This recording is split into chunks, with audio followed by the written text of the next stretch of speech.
Cyber ক্ৰিমিনেলে বিভিন্ন তৰিকা ব্যৱহাৰ কৰে। এটা হ'ল APDCL স্ক্যাম। এটা ফোন আহিব আপোনাৰ তালে ক'ব যে আজি আপোনাৰ যেটো প্ৰিপেইড ইলেক্ট্ৰিসিটি হেতু কাটা যাব কাৰণ তাত যেটো এমাউন্ট আছিল হেতু শেষ হৈছে। বা এটা টেক্সট মেসেজ আহিব যে আপোনাৰ ইলেক্ট্ৰিসিটি কানেকশন আজি ডিসকানেক্ট কৰি দিয়া হ'ব কাৰণ আপোনাৰ প্ৰিপেইড মিটাৰত পইচা নাই।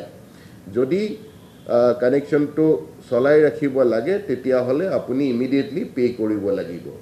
আৰু সেই পে কৰিবলৈ যেতিয়া যাব তেতিয়া গম পাব যে পিছতহে গম পাব যে সেই পইচাটো আসলতে সাইবার ক্রিমিনেলকহে দিলে। সাডেনলি এটা ফোন আহিলে যে আপোনাৰ পুত্ৰ বা জীয়ৰীক এৰেষ্ট কৰা হৈছে মুম্বাই বা দিল্লীত। আৰু যদি পুত্ৰ হয় ক'ব যে তেওঁ কিবা ৰেপ কেছত জড়িত আৰু জীয়ৰী হলে কেতিয়াবা ক'ব যে তেওঁ ড্ৰাগছ কেছত ধৰা পৰিছে গতিকে এৰেষ্ট কৰা হৈছে। আৰু হেতু কনভিন্স কৰিবলৈ ব্যাকগ্ৰাউণ্ডত পুলিচে কাৰোবাক পিটি থকা এনেকুৱা চিঞৰৰ শব্দও শুনাব আৰু নিজকে কলাৰে চিনাকি দিব যে মই আমুক পুলিচ ষ্টেচনৰ বা আমুক ক্ৰাইম ব্ৰাঞ্চৰ আমুকজন অফিচাৰে কৈ আছো। তাৰ পিছত ক'ব যে যদিহে কেছটো সেটল কৰিব লাগে আপুনি ইমিডিয়েটলি 10 মিনিটৰ ভিতৰত আপুনি যদি পেমেন্ট কৰিব পাৰে তেতিয়া হলে আমি তাক এৰি দিম। কিন্তু সাডেনলি এনেকে ফোনটো পাই তেওঁ ভয়তে পইচা পেমেন্ট কৰি দিছে। পিছতহে গম পাইছে যে যেতিয়া নিজৰ পুত্ৰৰ লগত বা জীয়ৰীৰ লগত কথা হৈছে তেতিয়া গম পাইছে যে তেনেকুৱাটো একো ঘটনা হোৱাই নাছিল। আৰু এটা দেখা যায় বৰ্তমান খুব সঘনাই আমি অভিযোগ পাব ধৰিছো লোন এপ।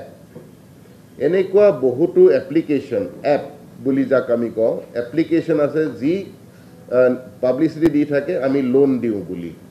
তো আমাৰ বহুতো ব্যক্তিয়ে সহজলভ্য লোনৰ আশাত তাত নিজকে ৰেজিষ্টাৰ কৰাই তাৰ পৰা লোন লবলৈ গৈ লোন পেমেন্টৰ নামত বহুতো নিজৰ খুব হাৰ্ড আৰ্ন মানি হেৰুৱাই। আৰু এটা স্ক্যাম আছে যে ওয়াৰ্ক ফ্ৰম হোম।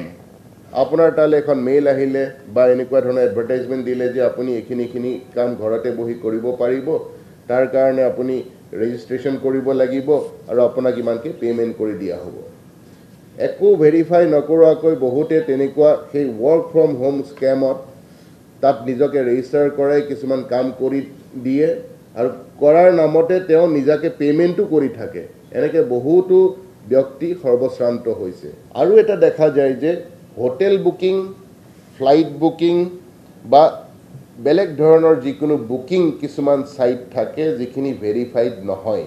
বহুতো ব্যক্তিৰ অভিযোগ আমি সাইবাৰ সেলত পাইছো য'ত মানুহে কোটিলৈকে টকা হেৰুৱাইছে ইনভেষ্টমেন্ট ফ্ৰডৰ নামত।